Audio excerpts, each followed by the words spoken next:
back to the XL Sports Network College Football Drive at 5, brought to you by the Steakhouse Restaurant in Hawkinsville. We're coming to you live from the David Venables Studios in Hawkinsville. I saw Mr. Venables on the way in. Guys, he's over there working hard for somebody. He'd work hard for you if you need him to. If you have any kind of legal advice you need or need representation, come see David Venables down here in downtown Hawkinsville. And just let him know that you heard about him on the XL Sports Network College Football Drive at 5. Guys, got Will in the studio with me. What's up? Good to be back in. Kid on the boards. And, this is part of the season, or the off season, if people call it. That, we search for stuff to talk about, but, man, we can sit around my house, Will, and you know as well as I do, me, you, and Josh, or Chaz, or some of the guys, we'll sit around, we'll just talk football all day long. We can do it. We can make up stuff. Oh, absolutely. No shortage. Never. Yeah, Never. Exactly. Some of the things that have happened over the last week. Well, we know that there's a new sheriff in town in Tuscaloosa, but the outgoing man there, the greatest of all time, was in the news a little bit this week. We'll talk a little bit about that. In fact, let's go ahead and talk about that right now. Lord Saban was, I guess, testifying in front of Congress, or was asking someone asking him questions, and Will, he kind of struck a chord with some folks, I think, when he was talking about the transfer portal and the NIL, more specifically the NIL. And he told Congress that I guess his wife, they normally have when he was coaching at Alabama, probably even at LSU and Michigan State and Toledo. He's probably done his whole career, but they have a time where they bring the families in and the recruits or the the recruits, and they have a dinner with them and stuff, try to get to know them, and they're trying to sell their product, and their product is development. They want to develop these kids not just for football, they want to develop them in life, and that's one thing a good coach does. And Saban is a great one. I've coached with some guys like that. Was coached by some guys like that they're more interested in what you're going to do after football, life as a man, as a husband, as a dad, as a citizen. That's more important than anything. And I really think that Coach Saban is probably a master at that. And the thing about it is, when you get guys like Nick Saban and Kirby Smart and probably the Harbaughs too, I would imagine the top coaches out there, it's a family business, and they really want to talk about the development of the student athlete as a person more than anything. And I guess Terry Saban asked Nick, "What are we doing?" Because used to we would talk to these families about how we're going to develop their son, as a person, how we're going to protect them while they're in college, how we're going to, in 3 to 4 years or 5 years, however long it is, some of their tutors, they're going to leave that institution a better person. But now all they want to know is how much money we get paid.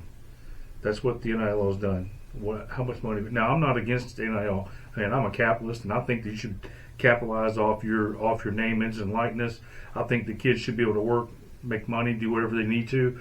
But when you start enticing kids to come to a school and say, "Hey, we're going to pay you," and then kids come in with that expectation, well, I guess now, that's becoming a problem. And he didn't say that's why he left the game, but I think it was probably getting close to it. Part of it. It was part of it. There's no doubt it's part of it, and you could see that. Times have changed, and he changed.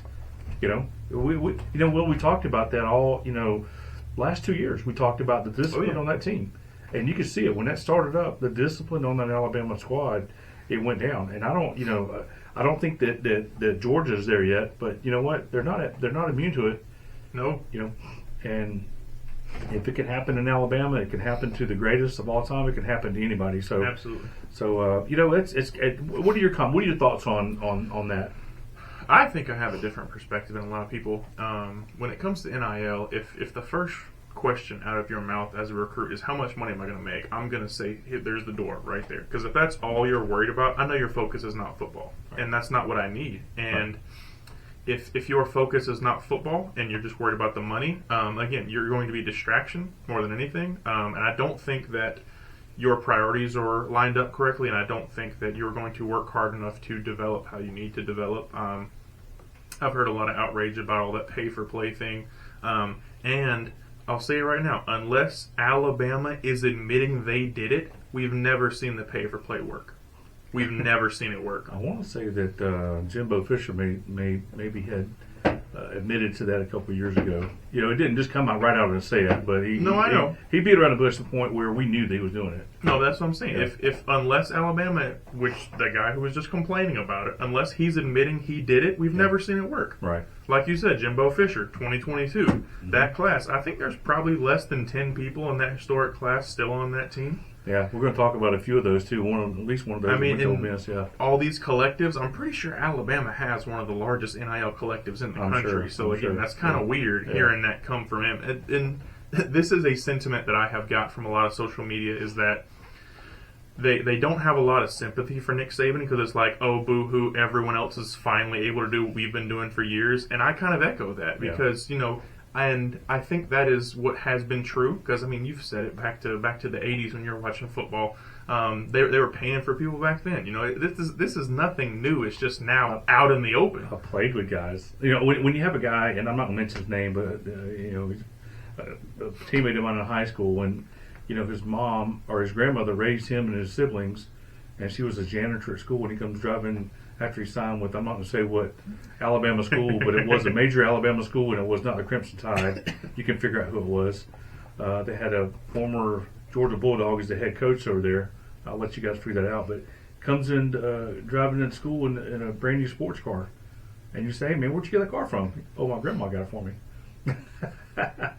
Yes, it was happening. It's been happening. And I coached with a guy that great man that, down from Southwest Georgia that had scholarship offers from Georgia, Auburn, Alabama, all over the Southeast, and he went to Albany State. And we asked him, like, man, why didn't you go to Albany State? He had a full ride to Auburn, and probably could have been the starting quarterback there. He was a great quarterback in high school, and he said, well, they're the ones that pay me the most. So and that he was a year behind me in school. So you talk about 35 years ago, and so you're right, it's happened. SMU is a prime example of it right there, So I'm not saying I don't have an issue with it. I don't think it should be that way. I don't think you should be more or less paying college players a salary. I do think that at its heart, NIL is a good thing. They should be getting paid and represented for their name, image, and likeness. And again, I don't think they should be technically on the payroll.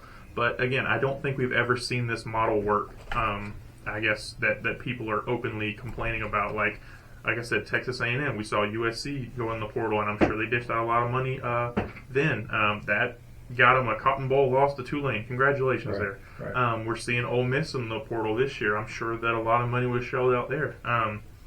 And my biggest, I guess, who cares about it is I have seen more than anything good coaches win the games. The past decade, it's been the best coaches winning the national championships. It's been Nick Saban, Dabo Swinney, Kirby Smart, Urban Meyer. You've had the best coach. Jim Harbaugh last year, you've had the best coaches in the game are the ones that win it. It's not necessarily the most talented teams. Now, they have had really talented teams because they're really big brands. You're not going to see, like, another Alabama school. Sorry, UAB. You're not going to see UAB winning a natty anytime soon. It's just not going to happen. No. But I think more importantly than having the talent is having the coaches because they put the players in the position to be successful. Right. We go back to the NIL and the use and all that. And I've heard, and you guys all know we're Georgia homers here, so we're gonna talk up Georgia, but apparently they don't use the NIL the way other schools use it. If what I've heard is if a kid comes to Georgia, says, hey, I want this right here, this and this and this, they'll push them away and say, okay, maybe they're not right for us. They want kids to come in there to be developed. Which is what I said. Right. And who's been the best team in college football for the past 3 years? Undefeated in the regular season. For the past 3 years, the best team in the college football. Again, not being a homer, which I am, but the best team in college football, undisputed. It's not a debate. It's been Georgia. Right, exactly. And that's because they do focus on that development, not so much paying players. Obviously some of them get money. Carson Beck just bought a Lambo, I think. So it's and I don't know if he bought it, but that could have been part of the NIL. Hey, look, if you take pictures and you drive this car around, we'll let you lease it to you for the next 2 years or next year or whatever. I don't know how that worked out. But, I don't have a problem with that. Here's what I do have a problem with. I don't have a problem with kids making, they talked about Caleb Williams making $10 million last year. Mm-hmm. We know he had a commercial with Dr. Pepper. He had I think the second he committed to USC, he got a sponsorship by Beats by Dre. Yeah, he sure did. I think it was $1 million. That kind of stuff, man. Hey, there's nothing to me. There's nothing wrong with that. Nothing wrong with that at all. What I do have a problem with is that any official at any institution that has their fingerprints on any of that, that's where it should be wrong. So if the NCAA or whoever the governing body is going to be going forward, it's probably not going to be the NCAA. Shocker, they're probably going to be gone here in the next couple of years, NCAA's, and especially in college football. But whoever the governing body is, if they could say, look, if we could trace this back to where any official, whether it's a coach, player, student, a school administrator, anybody who's associated with the university, if they got their fingerprints on this, even the transfer portal, same thing, tampering players. If they can show that there's some sort of proof to that should be where it should be taken. Now, look, you have like Auburn's got the with the Yellowwood or whatever, the guys that make all the cut all the wood over there. They're the biggest sponsors for Auburn, and if they want to say, hey, if you'll come to Auburn, we'll dish out, we'll put you on a commercial or on a billboard or whatever. Or David Venables wants to say, hey, if you want to go to whatever college, hey, look, I want you to put you on a billboard and say, whoever, big baby Jordan Hall is going to be pictured up there and say, hey, my man is David Venables. I don't have a problem with that. But when the school gets involved in it and says, hey, we're going to set you up with this guy and they're coordinated, that's where I think the problem is. In my opinion. That's just my opinion. And I think that's what, going back to what Saban said, I think that, when you got kids coming in or parents coming in going, hey, this, millions and millions of dollars, how you going to pay us, My response would be you're gonna get paid what you earn, and if they're okay with that answer, come to my school. If not, go somewhere else. Apparently, there's some NFL executives who have come out and said now they're seeing players come into the league that aren't developed. Well, there's a lot that goes into that besides just the NIL but they're saying in the last couple of years with NIL, they're seeing kids come in the league that's not as developed as they could have been because they're getting paid and they're not. Well, then don't draft them. Hey, I don't feel bad for the $1 million GMs. Exactly. No, shut up. And that's another. Get out of my face. That's another place where we can, exactly. That's another place where you can take care of this. It's okay, fine. You want to get $1 million a year when you're in college? Guess what? You're not going to get a $8 million a year. And that's how Kirby sells it. Look, you can get $1 million right now, or you can get $10 million a year. Exactly. In 4 years. There's levels. You stay here, develop, you get. So anyway. Enough about that, I guess. Oh, by the way, you reminded me of something. There's 3 coaches. There's 3 active football coaches in college football right now that have won a national championship. Who are they? It's Kirby Smart, Dabo Swinney, and Mack Brown. That's right, Mack Brown. You're right. Mack Brown is the only one that's around forever. There's only 2 that have won college football playoff national championship, and hey, that's cool stuff. All right, so. Got about another minute or so before we go to a commercial. Let's see. What else you got, Will? What else do you want to talk about today? Well, I guess kind of closing thoughts on that. Again, I don't feel bad for a GM in the NFL. You're responsible for drafting people. If you don't think he's, polished, don't draft him. And I think a lot of GMs are not really doing a good job if they're, again, blaming college for not having a refined product. Again, don't draft them. I don't think they're blaming the college. I think they're just saying, hey, look, as an observation, we're seeing players come in that are not as developed as yesteryear or yesterdecade. And again, so, I think that's kind of the whole thing that happened with the NBA when you allowed players to come straight out of high school, and they don't allow that anymore. So it's just the one and done guys, and a lot of times they're not as refined as they need to be either. But I mean, they get there. So I don't really think that is a huge problem. I think you either have the talent or you don't. You have the work ethic or you don't. And I don't know that a lot of that is teachable or coachable. I think the players that are going to be good are going to be good. And a lot of times it does come down to, for big positions like being a running back or a quarterback, it does depend on the system a lot of times. But I think the guys who are going to be successful are going to be successful. And if they're not, they're not. Absolutely. All right, we're going to take a break right now. Back in, 2 or 3 minutes? Let's go 3 minutes. 3 minutes, you're listening to the XL Sports Network College Football Drive at 5, brought to you by the Steakhouse Restaurant in Hawkinsville. Back in 3 minutes. CentralGHS.edu. Welcome back to the XL Sports Network College Football Drive at 5, brought to you by the Steakhouse Restaurant in Hawkinsville. And we're coming to you live from the David Venable Studios in downtown Hawkinsville.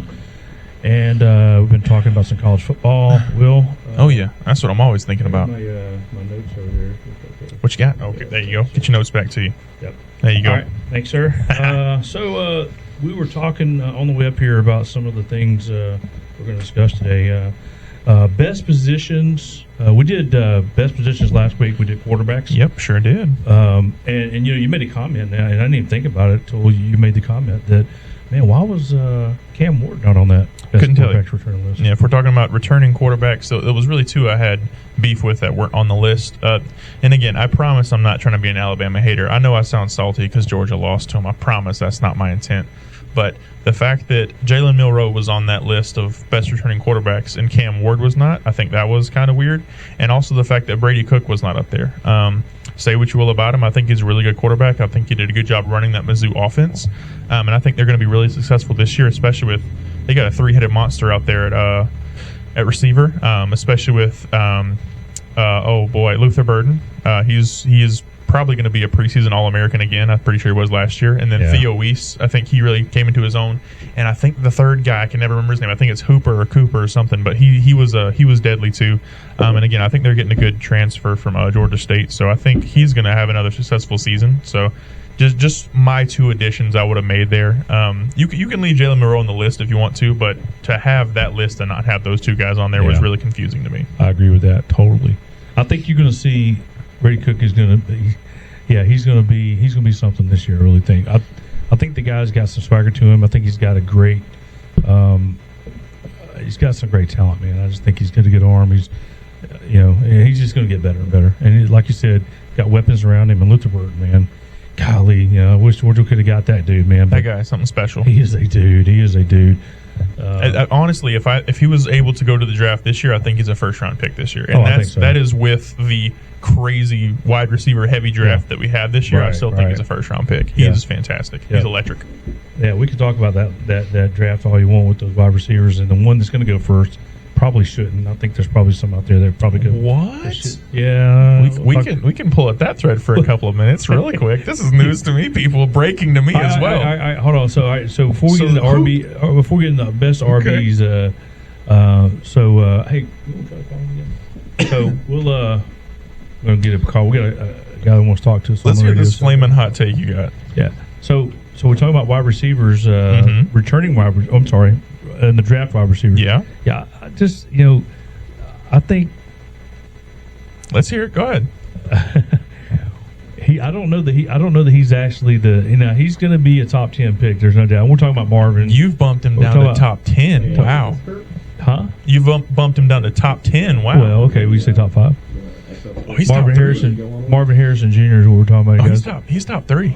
There's no chance he makes it past 3. No chance. I mean, trades happen, yeah, sure, but there's no chance he makes it past 3. I think the first two guys are probably going to take quarterbacks, but I think he goes number 3, and I don't think it's a question. Okay. I think there's some out there that probably So what about the dude Neighbors out of LSU? I mean, I know we're talking about numbers. Marvin Harrison's better. You think so? Absolutely. Okay. Just watching him play, just watching some of the things he did, without Marvin Harrison Jr. Hey, I saw him in person. I say he was terrible. If you swap Marvin Harrison Jr. and Malik Neighbors, Ohio State loses 3 games this year. That is a fact. Yes. Really? Marvin Harrison Jr. single-handedly beat Penn State by himself. We got somebody on the phone with us right now. Kurt, how you doing? Hey, I'm doing good, guys. What's going on? I don't know, man. Hey, just welcome to the show, Kurt. Yeah. Good to have you. Welcome to the XL College Network. I'm sorry, the XL Sports Network College Football Drive at 5. I'll get it right in a minute, man. Hey, there's a lot of words just putting out, man. Hey, listen, I'm gonna leave the mic up to you, bro. You can talk about whatever you want to talk about. What do you want to talk about today, Kurt? I'm just fired up, man. We got spring practice going on. We got pro days going on. We got Kirby having press conferences. We got, Saban running his mouth. We got new teams. We got new playoffs. I mean, a lot going on. All right, we were just talking about Saban. I don't know if you heard us on the radio or not, but talk about the Saban comments running his mouth? What is your take on that? What exactly are you talking about? Maybe the same thing we were just talking about. Well, it's difficult, you know. I mean, you try to go through a guy that has the legacy he has, and it's hard to interpret exactly what he's trying to say. You know, from a Georgia fan, it's hard, man. You know, it sounds a lot kind of like excuses. I don't want to say, you know, he's making it up, but this is something that it's just difficult, you know. Yeah, I think you're right. You know, he's been the what if all the last 2 or 3 years. You know, what if we didn't lose our wide receivers? What if this? What if that? What if this? What if that? And my response to that is you should have developed a second, third, and fourth guys. You know, and, Cry about it. and yeah. So you don't ever hear the guy in Athens say that. You don't ever hear him say, you know, whenever Ladd and Brock and all those guys were hurt, he and Marius Mims, you had maybe three first round draft picks that were not healthy at all at the SEC championship game, and you won't hear him say one thing about any of it. Well, I mean, you know, whenever you make a decision like that, there's a lot that's going to go into it, and just putting it down to one thing like NIL and just saying that's the sole reason you're leaving. I mean, I just don't believe it. I'm sorry. Well, you know, he was 70-something years old too, you know, and you know, money is absolutely not a driving factor for him. He's probably got, you know, $200 or $300 million. If you can't live the rest of your life on that, then you probably don't need to. You probably need to hire a CPA or, you know, somebody to help you finance it. But yeah, man, I think you're right. I think you're spot on with a lot of the stuff that he talks about. The situation with NIL that he said this week, we kind of had a little discussion about that. What are your thoughts on what he said about the NIL and how? What's your thoughts on that? Well, look, I mean, I agree. You know, there's issues, and that's obvious.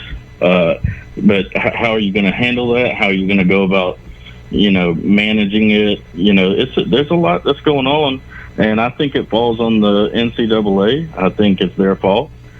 I think they should have handled this a long time ago, and they just kind of threw it up in the air and said, you know, Wild Wild West. And I think Saban is correct. I'm not going to disagree with him. I just think him trying to say that's the sole reason he's quitting coaching, I just don't agree. Yeah. Well, you know, there's a lot of things going on with the NIL right now with Congress, and you know, the judges, you know, telling the NCAA, hey, you can't enforce all this stuff, you know. So there's a lot going on. I think we're going to see a huge change, and probably, you know, this time next year, college football may look way different than what it's looking right now. You know, there may be another governing body coming down the pipe. It looks to me like, you know, the SEC and the Big Ten are kind of coming together. They may form their own quote unquote league, and that's the two leagues that people really want, the most people really want to watch anyway. You know, I wouldn't be surprised if they sucked in a few more teams from the ACC and maybe the Big 12, and you're going to have, you know, 60 or 80, you know, teams in these two super conferences, and then that's going to be your college football. Well, I mean, I disagree with a lot of people that say NIL's ruining football, you know, playoffs ruining football. Yeah. You know, I think all this stuff is great. I just think it needs to be controlled, maintained a little bit better. You know, like you said, with new teams moving around, you know, there's a lot to be excited about, and I don't see college football going anywhere. All right. I got to agree with you there, Kurt. I think a lot of people are just in panic mode because change is happening fast. I think there's more chaos than anything. So once that chaos settles down a little bit, I think people will kind of come back to their senses. But no, I don't think the sky is falling. I don't think the sport's ruined. I think it's gotten a little better, at least as far as parity goes. Because this past season, I think, was the most parity you've seen in college football in probably decades. Right. And I think the NIL and the transfer portal have helped that more than anything because, hey, if there is a guy who's like, oh, I'm not going to get money here, I'll go to a smaller school who can't afford to pay one guy $1 million or whatever. So, hey, go enjoy playing at Troy or Tulane or South Alabama. Those are great schools, but you're going to be the best guy on the team, and you're not going to win very many games, and you're probably going to get drafted pretty high. So, you know what? Enjoy not having much college success, but, hey, have fun. Yeah. Well, yeah, I mean, like, look at Michigan. I mean, you know, they've had a very difficult last few years, but I mean, their success this year can be contributed to that. I mean, it's obvious that, you know, look at Washington, look at Florida State. I mean, look at all these teams that are up here playing in these big games that, I mean, I don't know if you could say they would you can't say they wouldn't be there, but I do think it contributes. Well, Michigan was very, very, very senior heavy this year. They had. I think they probably had the oldest team. I think somebody said they had the oldest team in the nation, as far as having all the seniors on their team. So, or the most experienced team anyway. And that has a lot to do with the success. And hey, that's how Saban won a lot of those championships too. He convinced guys to stay. Hey, stay 4 years, stay 5 years, and I'm gonna tell you something. Having played college football, it is.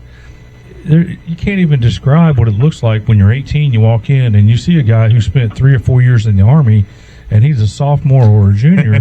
This guy's 26 years old. 23, 24, 25 years old. I'm 18. And these guys, I mean, their bodies are different, and that's just a fact, And Oh yeah, you come in there and you see these guys that are, big, strong. They've been in the, the weight program, the nutrition program for 3 or 4 years. It's different, man. They are different. Well, looking at Michigan and everybody they lost, including the coaches and all those players, how do you see the season kind of playing out for them? Yeah. Well, I think Harbaugh said they're going to have they may have 8 teams drafted this year. That's going to be. I'm going to be paying close attention to that. That's going to be something that's if they have 8 teams drafted, that's going to demolish the record of 15. Well, I don't know if you've looked at their schedule or anything. They got Texas, Minnesota, Michigan State, Oregon, Ohio State, USC. Oh, yeah. I mean, it's going to be crazy. Oh yeah. All right. Well, we got. Hey, Kurt, would you like to join us on the other side of the commercial? Oh, sure. Yeah, no okay, problem. Cool. All right, we're going to take a quick commercial break, about 3 minutes, and we'll be back, talk about some more college football.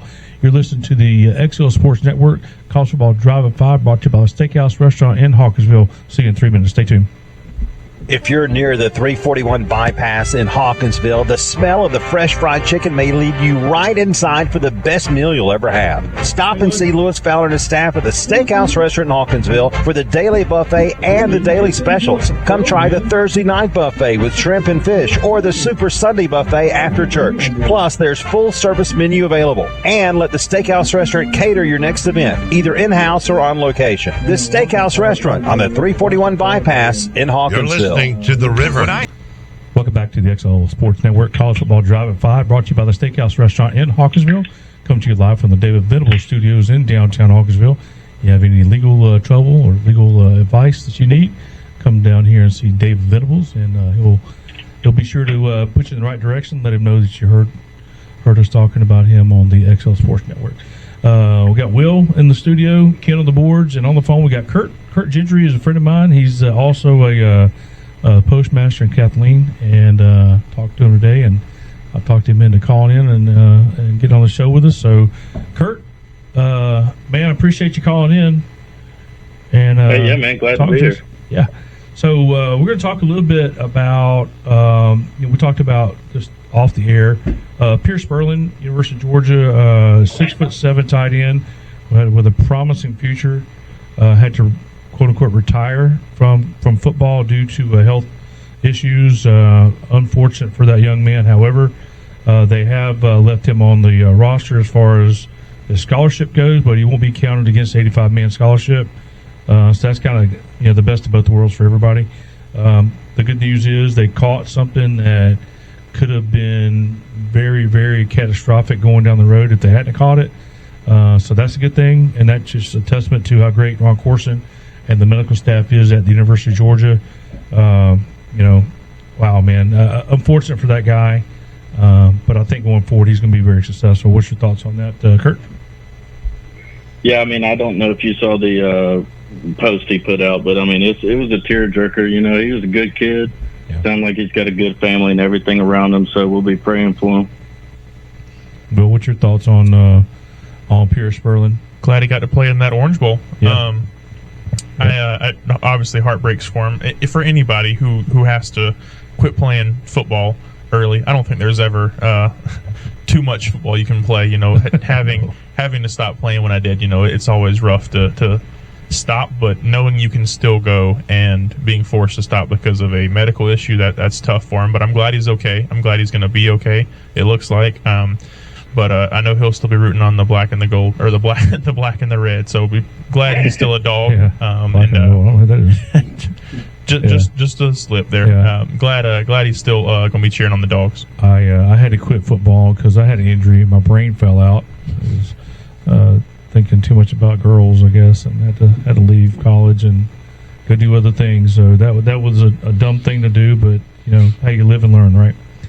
All right, so we're going to talk about running backs, returning running backs, and Kurt, we're going to do this with the idea that it doesn't matter if you're with the team that you signed out of high school or if you're transferred, but probably the top 5, 6, 7 running backs coming back from the from last year. I don't really want to talk about newcomers. I want to talk about someone who's actually been enrolled for at least a year. And Will, you got a list. I want you to go ahead and start off with your list.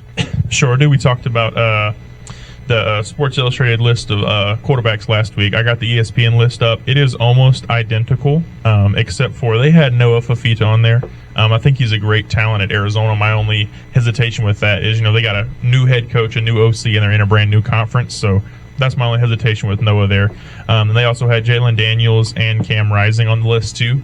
Again, the only problem I have with those guys is they can't stay healthy, and they're they're going to be in a bigger, more competitive conference now. So that's my only kind of whatever with them. And they have Cam Ward listed at 10 there, and I think they're just outside the top 10 was Brady Cook. So I think that list was really, really good. So coming into it at the number 1, because I think they had a whole bunch of people voting on it for this list. The first one they had listed was Ollie Gordon. I think that's kind of a cop-out because, let's just vote the best running back last year as the best running back this year. And I don't think he was the best running back last year. That's just my personal opinion. But he is a good talent for sure, and I think he's still going to have success at Oklahoma State. Number 2, they had Travion Henderson. And number 3, they had Quinshawn Judkins. So 2 out of the top 3 are Ohio State running backs. I think they're both kind of, as far as like putting up stats, they're probably going to cancel each other out a bit because they're both going to be sharing carries, very likely there. But those are 2 both really good running backs. Omarion Hampton, man, anybody who listened to us last fall knows I was all over Omarion Hampton. I think he was the best player on that UNC offense. Don't argue with the wall. Yeah, I think he was way better than Drake May. I don't care. I'm not changing my mind. It's kind of hard to when you 2 different positions, but okay, I'll give it to you. I think he was the best player on that offense. He was the most productive, no doubt. Best player on that offense. Argue with the wall. Don't care. Taj Brooks at Texas Tech. I think he's one of the more underrated guys. I didn't know who he was until about week 8 or week 9, but he did a good job at Texas Tech. My guy Ashton Jeanty, I hope I'm saying his name right. Running back at Boise State. I really followed him closely last year. They're one of my teams in our pick'em. So Ashton Jeanty, that guy is dangerous. He's coming back at Boise State, so that's good for them. 7, they got Donovan Edwards at Michigan. I think he's going to be the main guy now with Blake Corum going to the draft, and we'll hope he can still do something. Don't know what that Michigan offensive line is going to look like, but hopefully it'll still be really good.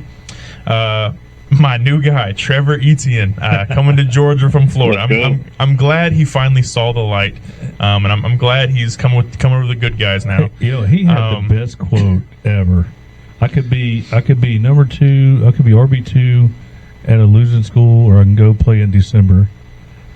I love it. Yeah, he said he could be running back 2 on a losing team, or be running back 1 on a potential national championship. And he said one of the goals he always has is to play in December. And you know what, Trevor? I think you're going to get that chance this year. Yes. I think he is electric. To me, he reminds me of obviously who was fantastic at Clemson. 9+ yards of carry at senior year. It was like 8 yards, something crazy. But as far as previous running backs, he reminds me a lot of DeAndre Swift the way he moves. So that's exciting. You say healthy DeAndre Swift. Dangerous. Yeah, that's awesome. And like I said, DeAndre Swift and a little bit of James Cook mixed in there too. And then number 9, they had Jaden Ott at Cal. I think he's probably one of the most unknown running backs in the country. But he's a quick guy. He's pretty fast, electric. And I don't know what Cal's going to do in the ACC. We'll find out. They may have some success. I don't know. And at number 10, they had Devin Neal at Kansas. Again, another guy that I think is pretty underrated. They had a up and down quarterback situation because, like I said about Jalen Daniels, he couldn't stay healthy. And if he can stay healthy this year, I think Kansas is going to be dangerous. But they do have a really good running back in Devin Neal, and I'm excited to see him play again next year. Yeah, I think Kansas will be dangerous this year. Kurt, give me some of your takes on some of the returning running backs. All right, let's see. So, like I was saying about Michigan, I'm curious to see how just with all those people moving around, new coaches, the running backs especially, they're going to have a lot on their shoulders, and they're not going to have a lot of returns. Right. Yeah, and Will brought up, that offensive line, and those guys, I think they were. I don't think they won this past season, but they were 2 years in a row winning the whatever that award is now. They give them for the best offensive line, and there was a lot of older guys out there, and then one of them in the Ohio State game broke his leg. So I think that was his senior season. So yeah, it's going to be interesting to see how they rebound with new staff, new everything, and Donovan Edwards is really good. I know that. And they're still having Sharon Moore there, so he's going to have a little bit of continuity in the backfield Right. there. Yeah. Other notable names on the list received votes. Damian Martinez, Oregon State. I think he was really, really good, but a lot of people would jump in ship, including the coach on Oregon State being in a two-person conference. Again, I don't know how much success he's going to have. You got both of Penn State's running backs, Katron Allen and Nick Singleton. Raheem Sanders transferring to South Carolina. And then Marcus Carroll, like I said, transferring from Georgia State to Missouri. And then Penny Boone going to Louisville. I think that one's going to be interesting. Missouri having a transfer from a smaller school or from a less talented school to Missouri worked pretty good for them last year. That sounds familiar. Yeah, probably going to be the first kid coming out of the first running back taking the draft. Maybe Schrader. It's possible. I think he's a little small, but for me, I think it would probably have to be Braylon Allen. But who knows what these guys are thinking, these GMs. Well, who do you think is the biggest name? I mean, I'd have to go with Travion Henderson. Yeah, Travion Henderson's going to be. I mean, he's going to be if he's healthy this year. I mean, that guy. But like Will said, as far as numbers go, he's going to have to split it with Quinshon Judkins. But I think you're right. I think that he's probably the most talented running back coming back out of that whole list. I think. But yeah, I think so. Which other ones? So I'm just, I can't get over Trevor Etienne. I'm so excited to see what he's going to do next year. Looks like he had like 753 yards at 8 rushing touchdowns. But I think what's going to be interesting is to see how we use him. We do a lot of out passes and how we try to get him involved in the offense. It looks like he only had 172 receiving yards with 1 receiving touchdown last year. Yeah. And I know Bobo likes to get those running backs spread out, so it'll be interesting to see. Well, they run those little screens, bubble screens, stuff like that. That's just like an extension of the running game. They're just trying to get the guy out there and out in the open. And so yeah, you're right. And one good thing about Etienne coming to Georgia is, Georgia's going to have a very experienced offensive line coming back. They're replacing their tackles, but or their left tackle anyway. They're replacing the right tackle. Left tackle's coming back. The center's being replaced. But I think that they talked about Cedric Van Prank talked about his replacement is actually going to be better. So we'll see. I like Cedric. I think he was a great dog. Oh yeah, great center. And Georgia's starting to look like center university too. You go back and look at some of the guys who come through Georgia who've played long time in the NFL. Well, a lot of them. The center is, I think, one of the most important and overlooked positions in the game. Just ask Alabama how important a good center is. Yeah, exactly. And they ran him out of town too, didn't they?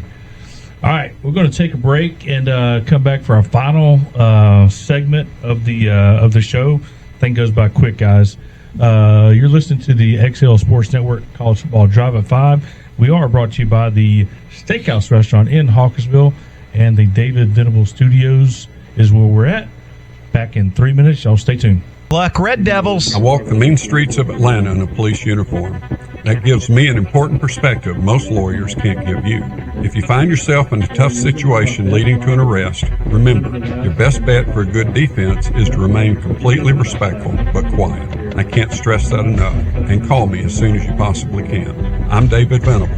Call me. The big city lawyer with small town charm. David Venable, attorney at law. Broad Street, Hawkinsville. Call 478-783-2825. If you're near the 341 bypass in Hawkinsville, the smell of the fresh fried chicken may lead you right inside for the best meal you'll ever have. Stop and see Lewis Fowler and his staff at the Steakhouse Restaurant in Hawkinsville for the daily buffet and the daily specials. Come try the Thursday night buffet with shrimp and fish or the Super Sunday buffet after church. Plus, there's full service menu available. And let the Steakhouse Restaurant cater your next event, either in-house or on location. The Steakhouse Restaurant on the 341 bypass in Hawkinsville. You're listening to The River. When I say Hawkinsville Dispatch and News, few things pop into your mind. Community involvement, community awareness, covering what matters to the people of Pulaski County and serving the area since 1866. However, it is much more than that. It's office supplies for home, business, or school. It's also your headquarters for large print copies for all your business and construction needs. So when you need a copy of your construction plans, no need to go out of town. See Chuck and his staff. You may call today, 783-1291, or see them at 329 Commerce Street, Hawkinsville. Hawkinsville Dispatch and News, serving the finest people in the world since 1866. Let's play Who Wants to Volunteer in Your Community with Ella in Santa Monica, California. Hey, wait, I don't want to volunteer. Volunteering can really be fun. In fact, we've asked your entire algebra class here to tell you more. For all your tax needs and IRS e-file in Middle Georgia, it's Lester's Income Tax Service at 99 Commerce Street, Hawkinsville. Call 478-783-1650. Best of luck, Red Devils. I walk the mean streets of Atlanta in a police uniform. That gives me an important perspective most lawyers can't give you. If you find yourself in a tough situation leading to an arrest, remember, your best bet for a good defense is to remain completely respectful but quiet. I can't stress that enough. And call me as soon as you possibly can. I'm David Venable. Call me. The big city lawyer with small town charm. David Venable, attorney at law. Broad Street, Hawkinsville. Call 478-783-2825. Welcome back to the XL Sports Network College Football Drive 5. Got Kurt on the line with us. Will is in the studio. Ken on the boards. I'm Chuck. And we're in the last session here. I guess it will be the fourth quarter of the hour. And we're discussing some college football. We can never have enough time to talk about college football. And last segment, we're going to talk about best rivalries. And I'm just going to throw this up in the air and say, you guys take it. Will, I'm going to let you start off. Best rivalries, you go. Okay, so obviously you got your big ones that everyone's going to say, and I'll let y'all tackle all those. But I guess and tell me why each one, and tell me why you think it's important. Okay, so again, I'll let y'all have the big ones. I'll let y'all have the low hanging fruit. Obviously, Okay. The ones that everyone's going to say. I'll pick some less than ones. One we're getting back this year, Texas A&M. Absolutely, I'm very excited about that because Yep. again, very very few people, I guess, new people realize. How important this game used to be. These two teams hate each other, man. They just it's kind of like that Georgia Tech where it's just like they hate each other. So I'm excited that one's coming back. Again, I don't think it's been as impactful these past few years because Texas A&M leaving the Big 12, but now that Texas joining the SEC again, I'm looking forward to that game coming back. One that I just like the name. I don't know that the game itself is very competitive or very good, but I always like the Holy War, BYU and Utah, just the name. And I cannot imagine the scenery going to that game. It's always going to be good, no matter where it's at. Alabama, Tennessee, I think is one that's, when you're talking about nationwide rivalries, I think that one's still underrated too. Again, the third Saturday in October. I mean, that it has a name for a reason. Yep. Another one I got. I don't know that many people would have it in their top 5 or top 10, but obviously I do, just because I'm very close to it. I think some the Deep South's oldest rivalry. I think Georgia Auburn always has some good ones, unless Auburn's got a running back at quarterback. There with Robbie Ashford a couple of years ago, and I think another one too that again, this one may be bigger in some people's eyes than it is. May not be as big in some people's eyes as it is to me. But I like Bedlam, Oklahoma State, and I'm sad that one might be going away. It looks like we may not have it for the foreseeable future. But I always enjoy that game because, again, that's just one of those games where they just hate each other. There's no love lost there between opponents. Absolutely. And like you said, if they got a name attached to it, then there's something special. Kurt, go ahead. What are yours? Well, you got to go Georgia, Florida. I mean, just one of the great games every year. Yeah. I think Oklahoma, Texas.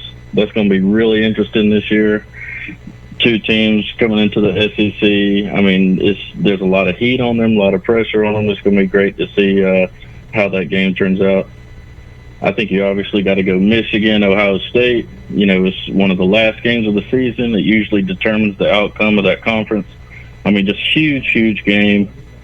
I would also, I don't know if it's this much anymore, but Auburn, Alabama used to be a huge game. And I don't know if it's the same anymore, but it's still like you said, these people hate each other. I mean, they're like big brother, little brother now. It's just going to be interesting to see how that game turns out, because every year you never know. Yeah, and I'm gonna echo some of the ones that you said, and I'll start with that one that you were just talking about, the Iron Bowl. And there are families that get divorced. There are families that will disown their children. There are people that will be written out of their wills if they go to the wrong school there. So that one to me is probably the biggest in my eyes. It's probably the biggest. And I tell you, there's a lot of great ones. And when I say the biggest, the next biggest is probably just a frog hair short of that one. The game, and I went to it last year, the Ohio State Michigan game. Man, 110,615 people packed in that place.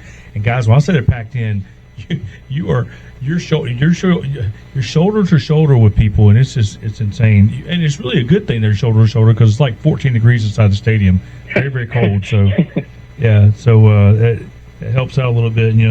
The cocktail party, obviously, I've been to that one too. It was, when I went to that one, Georgia won the game. Luckily, it wasn't as combative as I thought it was going to be. It wasn't as nasty as I thought it was going to be. Now, Ohio State, Michigan, though, dude, they were saying things. My son, I'm glad he's grown. He was with me, and I'm glad he's grown, because if he would have been much younger, I would have been like, all right, you guys got to stop that, because they will throw out some stuff that you don't want the kids hearing. But at the cocktail party, I was sitting around some Florida guys, and talking to them. We were cool, no big deal. It was a good thing. Texas State Fair, you talked about that one, Kurt. The Oklahoma Texas game. That is, I think, going to be. It's going to even intensify now that they're within the SEC. That's been a great rivalry anyway. I like what Will said. Texas and Texas A&M.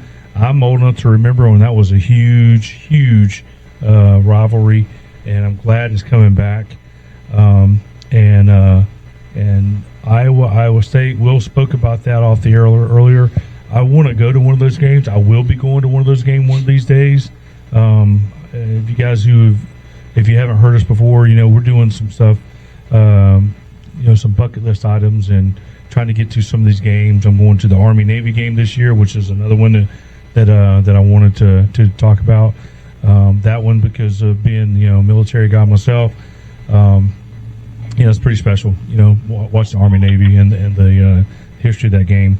But we're going to do some of these games. Will and I are going to go to hopefully we're going to go up to Wisconsin and catch a game sometime. I want to do a Penn State whiteout game. Oh, yes, absolutely. Got to do that. 108,000, 110,000 screaming folks on. Oh, man, I get chills just watching that. Kurt, you can join us if you want. Absolutely. Yeah, man.